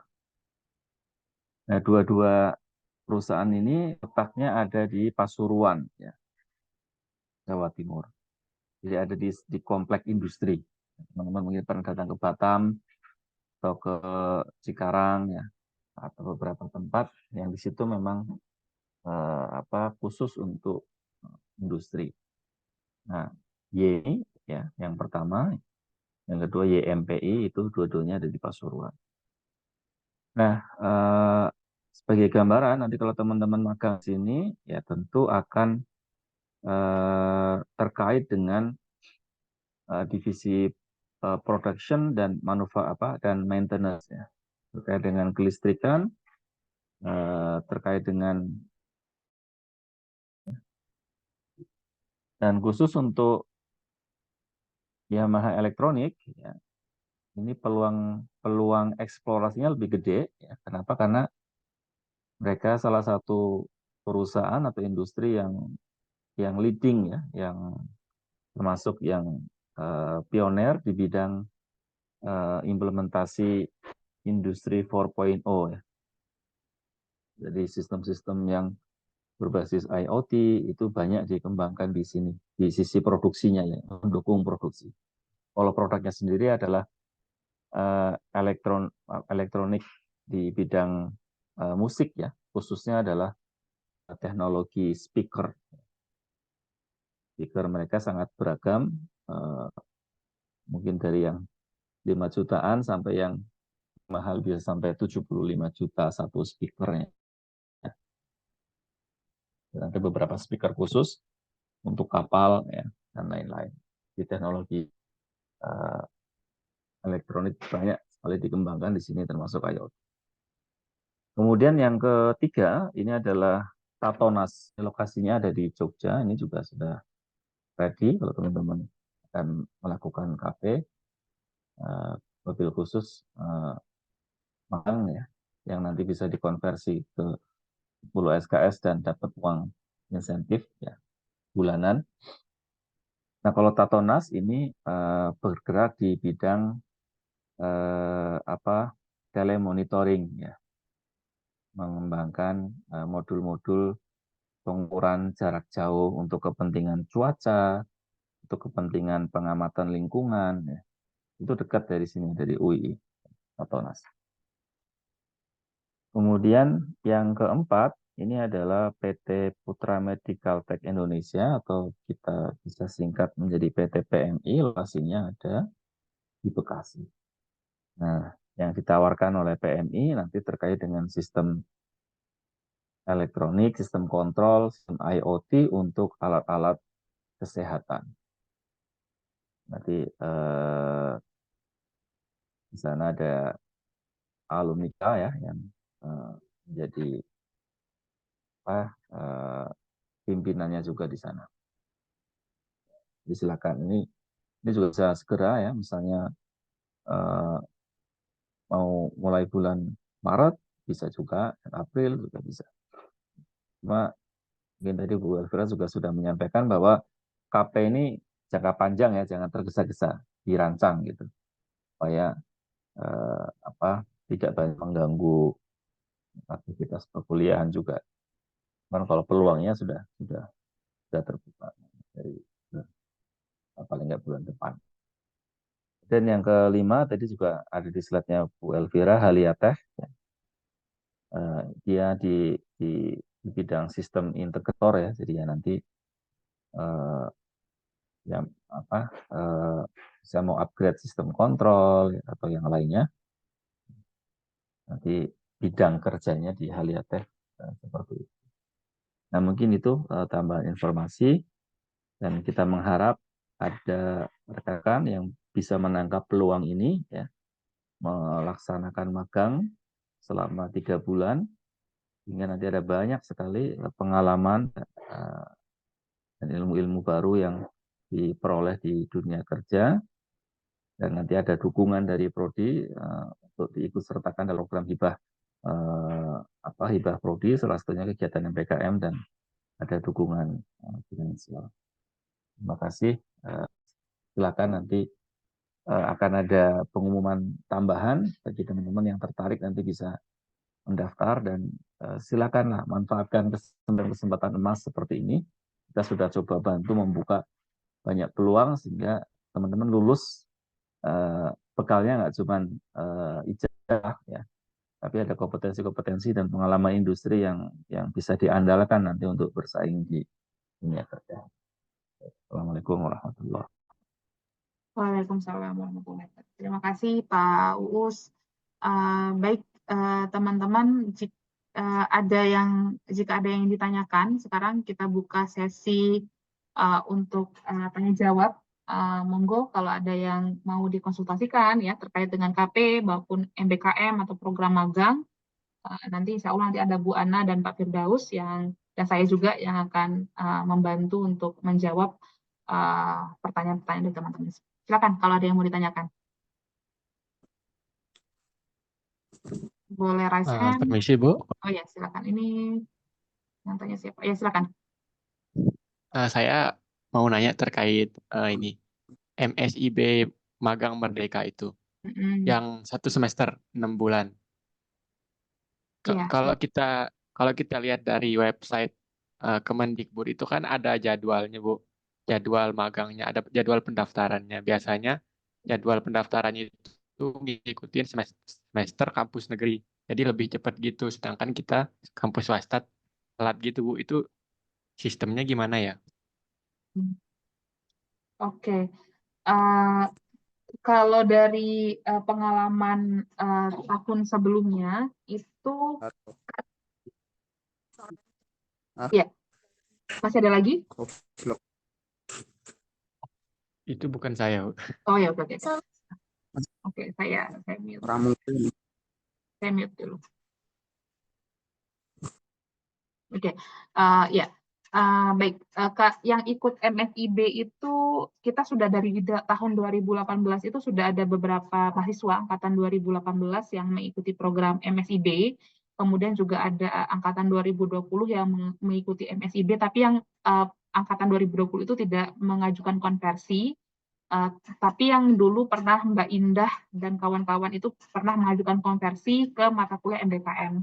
Nah, memang kalau dari UI MBKM itu memang ketika teman-teman mengikuti program MBKM itu harus memang mendaftarkan diri ke sistem UI MBKM karena untuk konversi nilai itu dilakukan melalui UI MBKM. Nah, masalahnya memang ada selisih waktu ya karena memang kalau kita kampus swasta memang cenderung lebih lambat, ada ini ya, ada gap waktu ya mulai perkuliahan. Kalau biasanya kalau negeri itu mulai tepat di bulan Agustus, tapi kita biasanya mulai di bulan awal September seperti itu.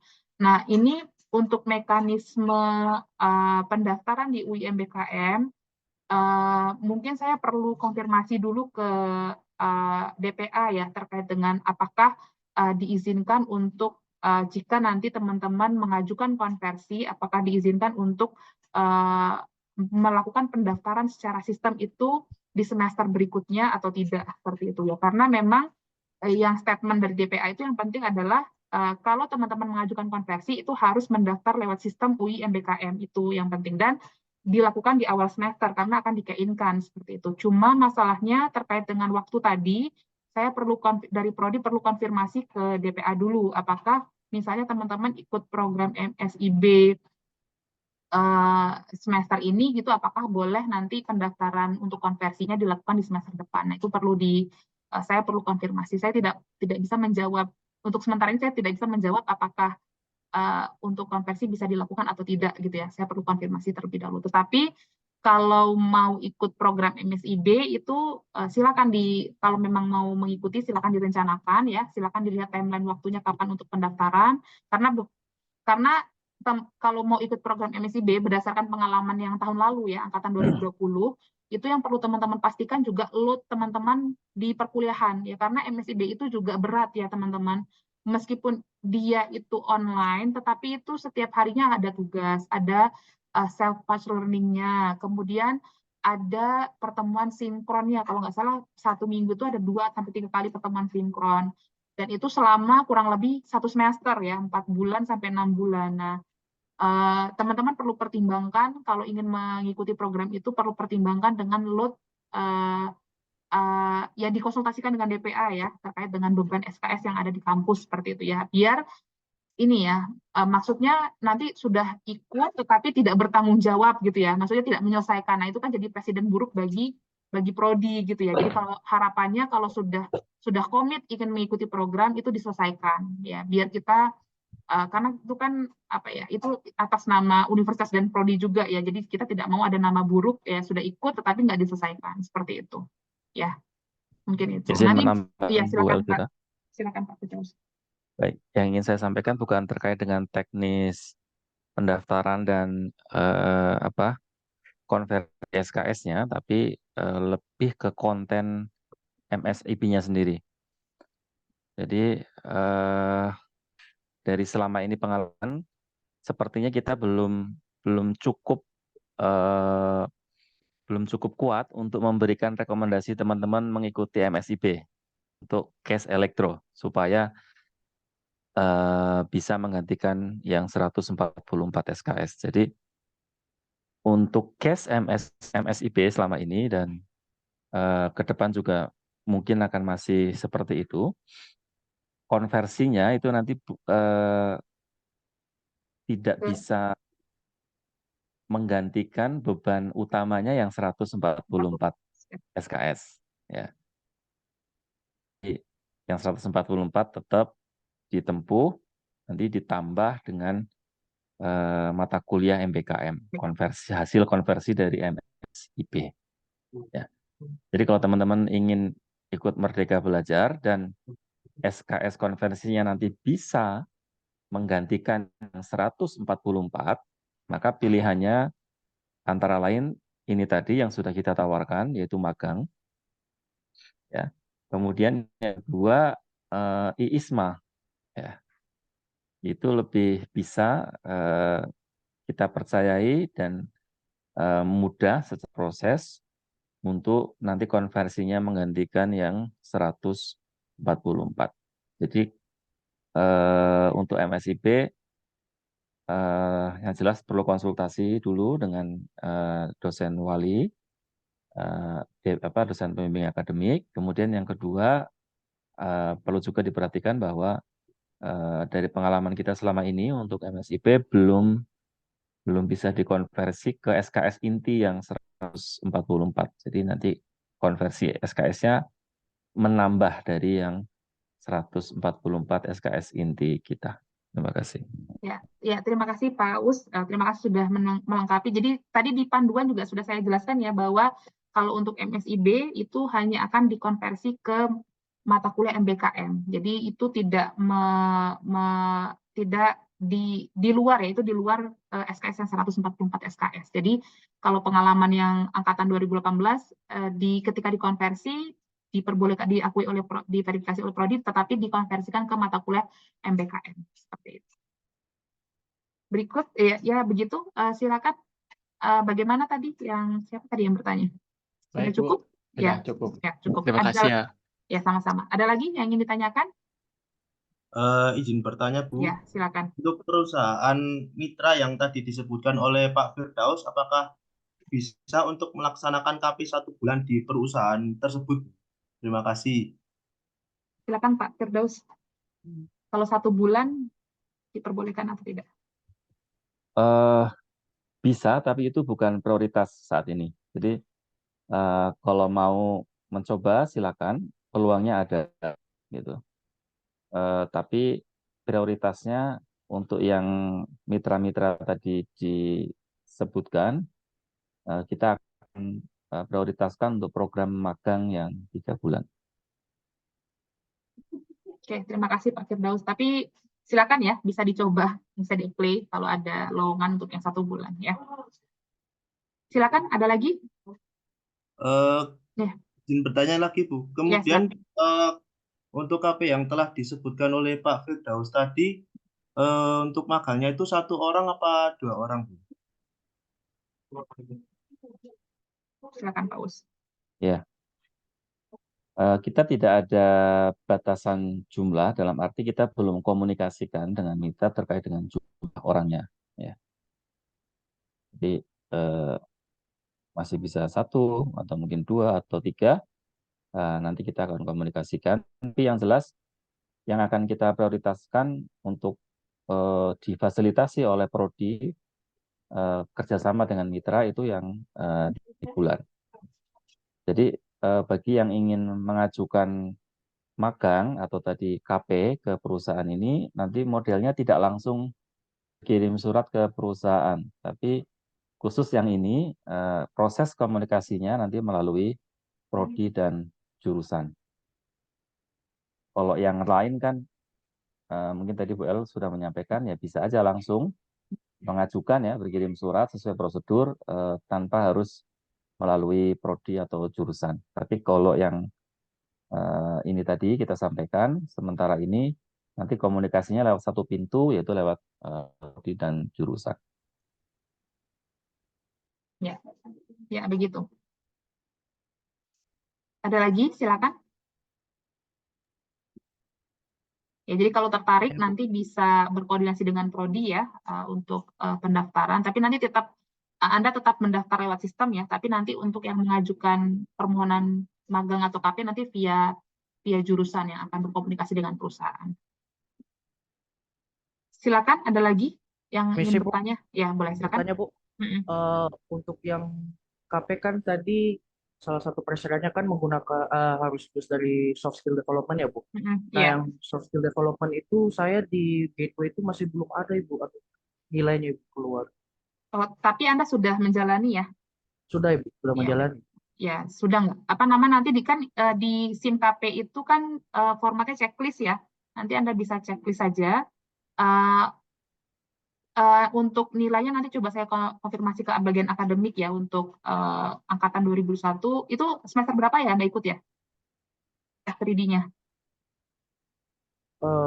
Yang baru Oke. ini, yang kemarin ini.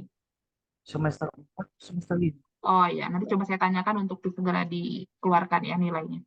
Oke. Tapi itu di SIM itu cuma checklist aja sih. Nanti mungkin yang akan nanti mungkin kami akan konfirmasi karena kesesuaian dengan KHS ya. Mungkin nanti S3D-nya masih 0 gitu ya nilainya ya. Nanti coba saya komunikasikan dengan akademik untuk segera dikeluarkan nilainya. Baik, makasih banyak. Ya. Ada lagi silakan. Saya izin bertanya sebentar lagi, Bu. Ya, silakan. Itu kan nanti kita kan ini buat surat dari kampus untuk dikirim ke perusahaan untuk apakah mahasiswa itu diterima atau ditolak. Nanti kan ini kalau nggak dibales sama perusahaannya gimana itu, Bu? Kalau nggak ada balasan. Ya, kalau tidak ada balasan, ya nanti Anda misalnya sampai Anda konfirmasi juga tidak ada balasan, silakan Anda klik saja di situ kan ada bagian setujui atau tidak disetujui. Karena kalau terlalu lama kan statusnya juga ngambang ya. Dari admin juga nggak bisa verifikasi. Kalau Anda memutuskan untuk tidak melanjutkan proses di perusahaan tersebut, silakan saja buat di checklist tidak diterima gitu ya, kan ada pilihannya diterima atau tidak diterima gitu ya, silakan di checklist saja tidak diterima, kemudian nanti mungkin berikan keterangan saja bahwa perusahaan tidak memberikan surat balasan seperti itu, nanti biar prodi bisa memberikan verifikasi biar Anda bisa melanjutkan ke status baru ya, mengulang untuk menuliskan perusahaan baru yang Anda tuju seperti itu, biar tidak terlalu lama status yang di perusahaan ini ngambang seperti itu. Atau Bu Ana ada tambahan nggak Bu terkait dengan misalnya kalau tidak ada balasan? Oke, biasanya kita akan ini ya telusur dulu gitu. Jadi nanti akan kita minta untuk konfirmasi ke prodi gitu ya. Kita akan beri batas waktu ya, misalnya 1 atau 2 bulan gitu ya untuk mengkonfirmasi surat yang sudah kita kirimkan ke perusahaan itu. Kalau memang suratnya sampai gitu ya, kemudian tidak ada balasan, itu harus ada dikonfirmasinya supaya kita nanti bisa meng-cancel ya pengajuan gitu ya, pengajuan pendaftaran KP di sistem. Jadi diharapkan sebenarnya kalau mahasiswa itu kontak ke perusahaan secara mandiri itu sudah ada channel ya, channel ya supaya nanti kontak person gitu. Men-tracking gitu ya surat yang dikirim itu ada kontak personnya seperti itu. Tapi kalaupun nanti terpaksanya ada kendala ya sampaikan aja ke prodi, nanti kita carikan solusinya case by case.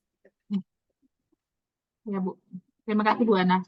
Ya, jadi begitu ya Mas ya. Jadi silakan kalau misalnya tidak dibahas-bahas, tolong ditelusuri dulu ya. Telusuri dulu statusnya sudah sampai mana, apakah sudah diterima ataukah suratnya nyangkut atau gimana ya. Silakan ditelusur. Nanti misalnya memang setelah ditelusur memang tidak ada balasan ya silakan konfirmasi ke prodi gitu aja ya. Biar kita segera cancel yang pendaftaran yang awal, Anda bisa membuat pendaftaran baru seperti itu. Ya, begitu Mas. Silakan ada yang lain? Saya bertanya, Bu. Iya, silakan. Jadi untuk kalau pendaftarannya itu harus satu-satu apa dalam satu waktu itu kita bisa mengajukan ke beberapa perusahaan, Bu? Satu-satu Mas. Jadi nggak boleh karena kan Anda surat pengantar ke perusahaan itu di-generate by system ya. Jadi surat pengantarnya itu adalah menggunakan template surat pengantar prodi yang ditandatangani oleh dekan ya. Jadi Anda harus menggunakan surat itu untuk mendaftar. Jadi mendaftar itu satu-satu. Kalau sudah ditolak baru Anda daftar lagi gitu ya. Jadi nggak boleh daftar 2 perusahaan bersamaan seperti itu ya. Terima Selain kasih. teknis surat itu juga etik, Mas. Ya. Itu etika. Jadi kalau kita mengirim permintaan, kirim dulu ke satu. Kalau nggak ada jawaban atau nggak bisa menerima, baru minta ke yang kedua. Jadi etik yang berlaku seperti itu. Ya, Pak. Terima kasih, Pak. Ya, sama. Ada lagi? Izin bertanya, Bu. Ya, silakan. Tadi kan dari Pak Firdaus bilang dari MSIB kan nggak bisa konversi ke yang 144 SKS wajib ya, Bu? Nah, kalau yang dari MBKM itu apakah bisa, Bu, atau gimana? Ya, tadi saya sudah menjelaskan beberapa skema yang bisa ya. Ini coba saya tampilkan lagi ya. MSIB itu bagian dari MBKM, Mas. Iya.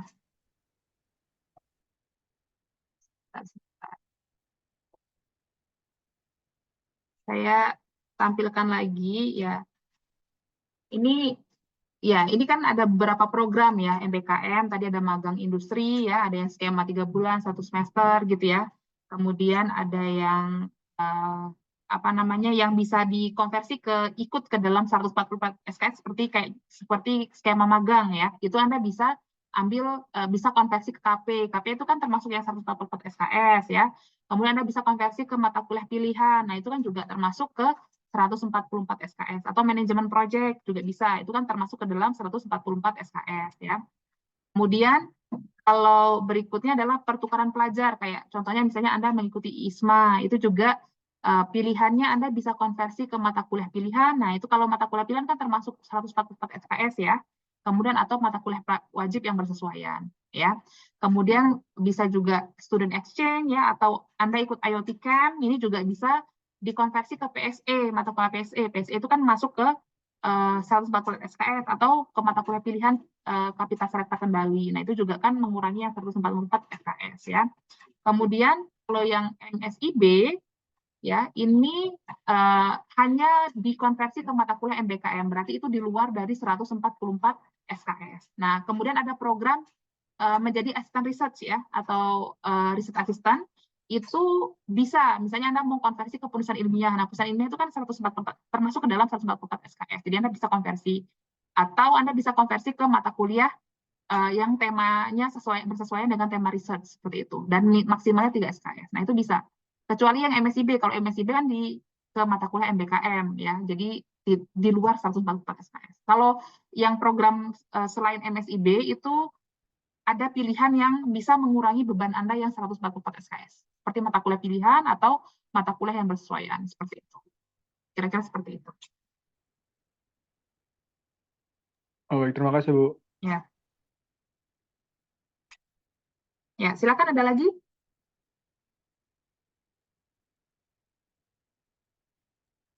Izin bertanya, Bu. Ya, silakan.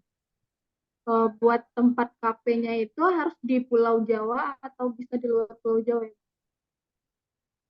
Tidak ada batasan ini ya, silakan Anda mau mengajukan, misalnya kalau Anda mengajukan, tadi kan contoh dari beberapa perusahaan mitra itu juga beberapa di luar Jawa ya. Jadi kalau untuk KP silakan, kalau mau di luar Jawa boleh, di di Jogja juga boleh ya, di mana boleh. Selama ini tidak ada masalah sih untuk tempat KP. Di luar negeri juga boleh. Boleh, kalau ada yang membuka lowongan. Ya, cuman kalau di luar bumi bisa aja kalau ada kesempatan.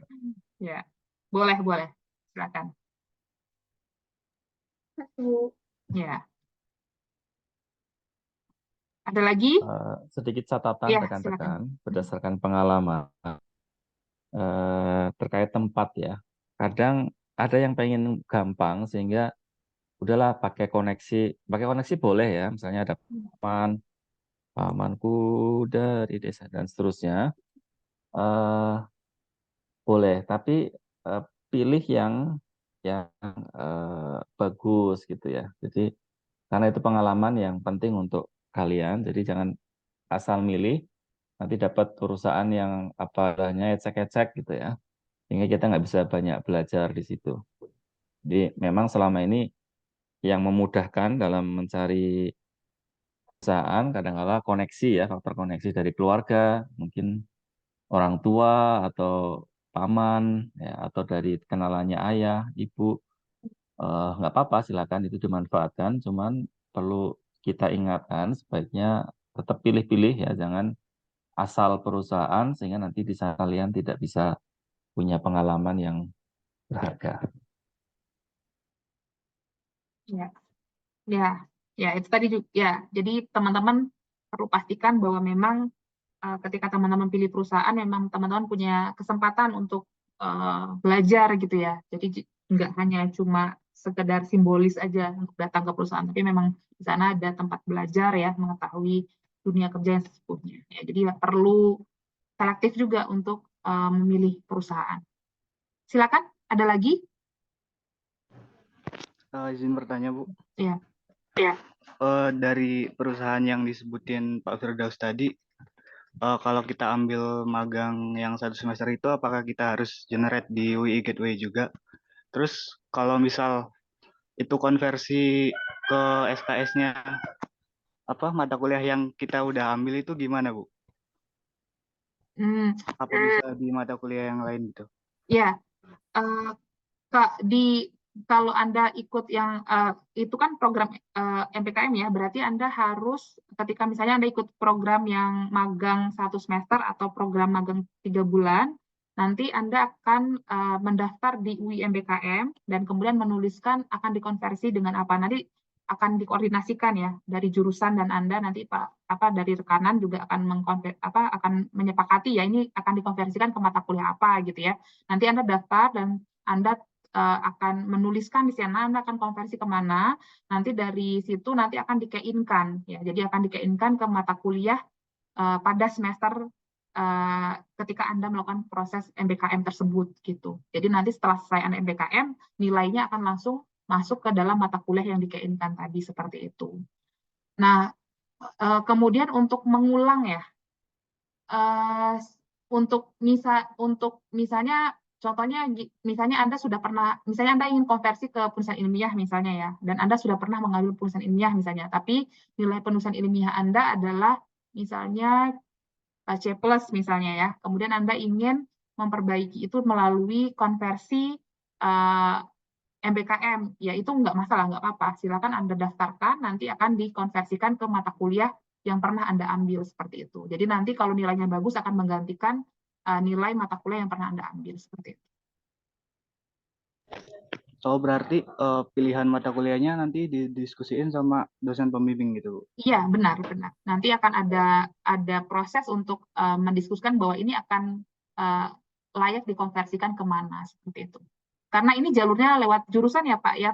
Jadi nanti akan ada tektokannya. Lewat prodi dan jurusan. Dan prodi dan jurusan. Nanti akan ada diskusinya lah gitu. Nanti Anda akan magang berapa bulan, kegiatannya apa saja, nanti akan dikonversikan kemana seperti itu.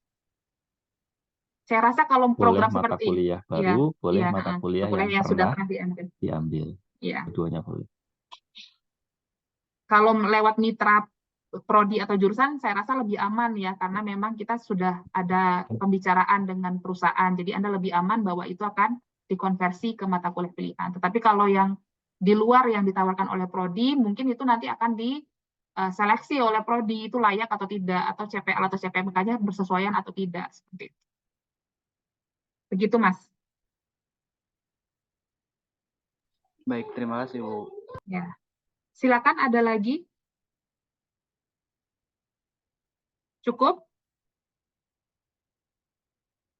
Ya, saya rasa cukup ya, karena nanti insya Allah mungkin dalam waktu 1 minggu ini saya coba untuk update di website ya, karena di website itu masih panduan yang lama, jadi mohon teman-teman pegangannya itu adalah panduan yang kita sosialisasikan hari ini ya, karena ini, tapi saya untuk update di website perlu waktu bertahap ya, nanti mohon ditunggu.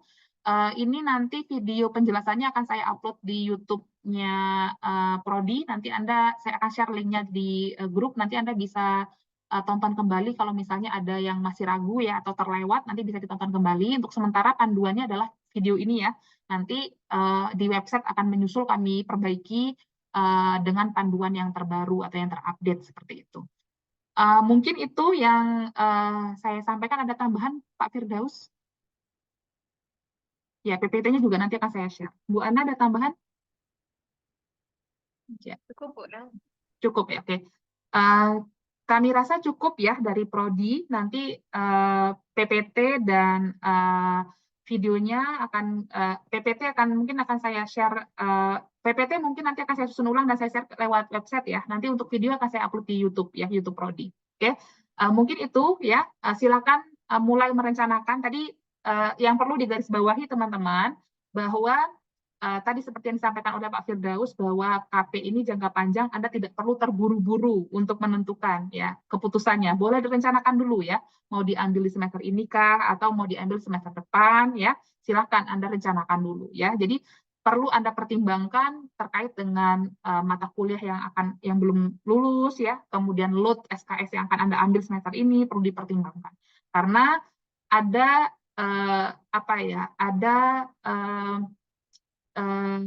constraint bahwa ketika Anda ambil KP, Anda akan meninggalkan perkuliahan selama 4 minggu atau 1 bulan, ya seperti itu. Itu perlu Anda pertimbangkan. Silakan Anda rencanakan terlebih dahulu bersama DPA, ya Dewan Dosen Pembimbing Akademik. Silakan direncanakan bersama.